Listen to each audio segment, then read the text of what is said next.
Bueno, buenas tardes. Soy Manuel Benítez, socio del estudio a cargo de las prácticas impositiva y aduanera, y nos pareció oportuno hacer esta pequeña charla junto con Cristina Di Benedetto, que es consejera de nuestro estudio y trabaja también en el área impositiva, respecto de la situación que se planteó con el decreto 488-2020, que como todos ustedes saben, estableció en su artículo primero dos obligaciones muy importantes, que son la primera, la obligación de los productores de facturar las entregas de petróleo crudo, tomando como referencia un valor de $45 para el petróleo tipo medanitos, y la consecuente obligación de las refinadoras o demás actores en el mercado comercial de pagar ese precio, por un lado, y por otro lado la obligación de utilizar este valor de referencia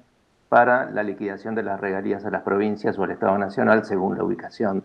del yacimiento. Esta norma pretende que esto sea obligatorio, ya que de otra forma no tendría mucho sentido haberlo establecido. Y como sucede con la mayor parte de las normas que pretenden intervenir en los mercados reaccionan no necesariamente acatando la norma, sino de manera diferente sobre la base de otros parámetros, en especial teniendo en cuenta la enorme retracción de la economía que se produjo a raíz de la situación de pandemia y aislamiento obligatorio que estamos viviendo, con la consecuente reducción del consumo. La realidad es que no todas las demandantes adquirentes de petróleo crudo se ajustaron a este precio, y la verdad es que el mercado en gran parte no lo validó, de manera que se produjeron o se están produciendo entregas de petróleo a valores inferiores al fijado por este decreto, lo que obviamente genera la facturación también a menores valores y el consecuente conflicto eventual con las provincias si es que las empresas no liquidan las regalías considerando los $45 por barril. Bueno, este conflicto anunciado se produjo, de hecho, hay productores que no están utilizando este valor de referencia para la liquidación de las regalías, y las provincias han reaccionado efectuando reclamos. Cristina Di Benedetto ha visto algunos de estos reclamos y nos va a contar sobre ellos. Bueno, como bien dijo Manuel, tenemos conocimiento que muchas provincias productoras tienen la intención de reclamar a las empresas el cobro de el pago de las regalías, no sobre el precio efectivamente cobrado, como establece la legislación federal, como vamos a explicar a continuación, sino tomando como base el valor de referencia que dispone el artículo 1 del decreto 488, ¿sí? Además, la intención de las provincias es aplicarles las sanciones del artículo 87 de la ley 19.319, ¿sí? Que obviamente, bueno, después se analizará en cada caso si corresponde, si es competente la autoridad que las está reclamando, si las sanciones corresponden.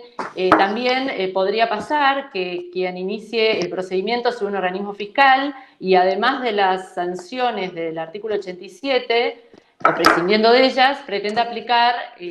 las sanciones o las multas por omisión, ya que justamente capaz no encuadre el procedimiento conforme a la ley de procedimiento administrativo local, sino conforme al Código Fiscal. Así que bueno, ahora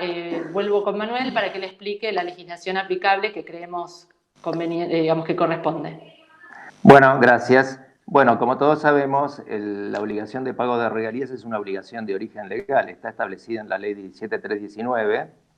que regula no solamente la obligación de pago, sino las tasas que aplican y la base de cálculo o base imponible que se debe tener en cuenta para su pago. Esto está expresamente regulado en el artículo 61 de la ley, que se remite al artículo 56, inciso C.1, en el cual se hace referencia como precio de venta de los hidrocarburos sobre el cual que es el que debe tenerse en cuenta para calcular las regalías, y dice este punto 1 que es el que se cobre en operaciones con terceros. Allí no hace referencia ni a precios índice, precios obligatorios, y tampoco necesariamente o estrictamente precios facturados, sino que dice claramente precios que se cobran en las operaciones con terceros. Que esto es lo que precisamente han hecho las empresas que están recibiendo estos reclamos. Vale la pena mencionar, y ahora vamos a ver que esto ha generado jurisprudencia que afirma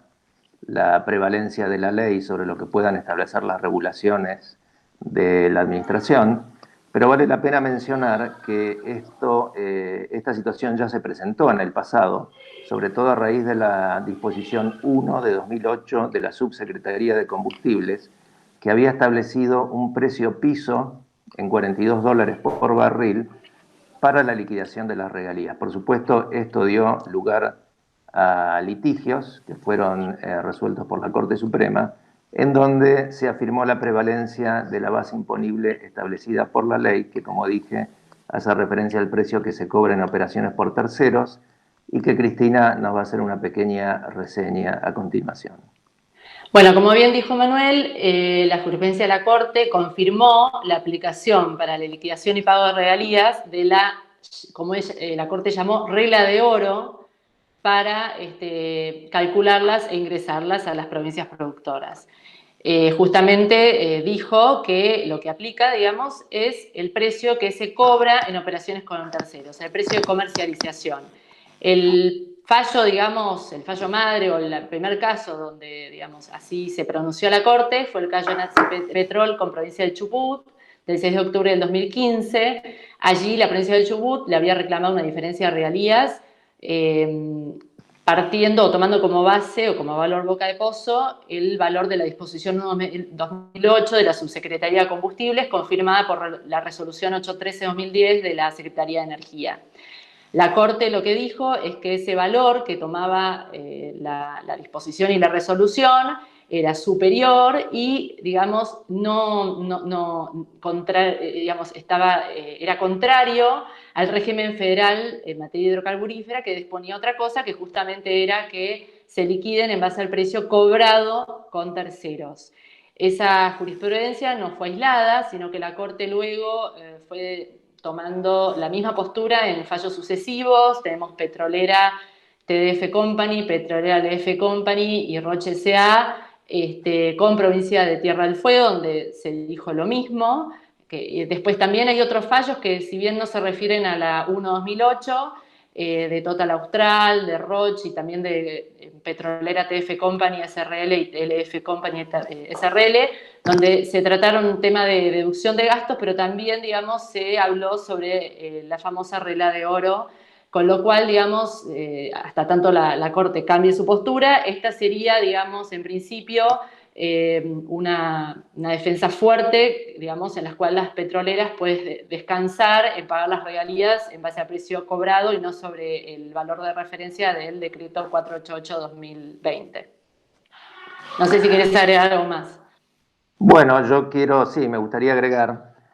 que obviamente la pregunta que se están formulando todos los productores que reciben estas intimaciones es, bueno, ¿cómo nos defendemos? ¿Qué recursos, qué alternativas procesales tenemos a disposición para impugnar estos reclamos que están formulando las provincias? Bueno, en relación a esto, recordamos que hay una vasta experiencia en litigios en materia de regalías contra las provincias. Ante la Corte Suprema esto siempre es una alternativa, pero cada caso tiene que analizarse de manera particular en función de qué entidad y qué naturaleza jurídica tiene la entidad que está formulando el reclamo, si es una entidad autárquica, si es una entidad que está dentro de la personería jurídica de la provincia. Esto puede tener una influencia importante respecto de la competencia del tribunal, si es la Corte Suprema, si es la Justicia Federal con asiento en la provincia reclamante, etcétera, y también en la posibilidad de solicitar medidas cautelares o interponer recursos administrativos con efectos suspensivos o no, según lo que dispongan las normas del procedimiento administrativo de cada una de las provincias. En definitiva, esto es algo que no se puede establecer una regla que aplique a todos los casos, hay que analizar en cada situación particular y discutir cuál es la mejor alternativa procesal posible. Bueno, con esto terminamos esta pequeña charla y les queremos decir que estamos a disposición en nuestros contactos habituales para cualquier consulta que nos quieran formular al respecto. Buenas tardes y muchas gracias. Muchas gracias.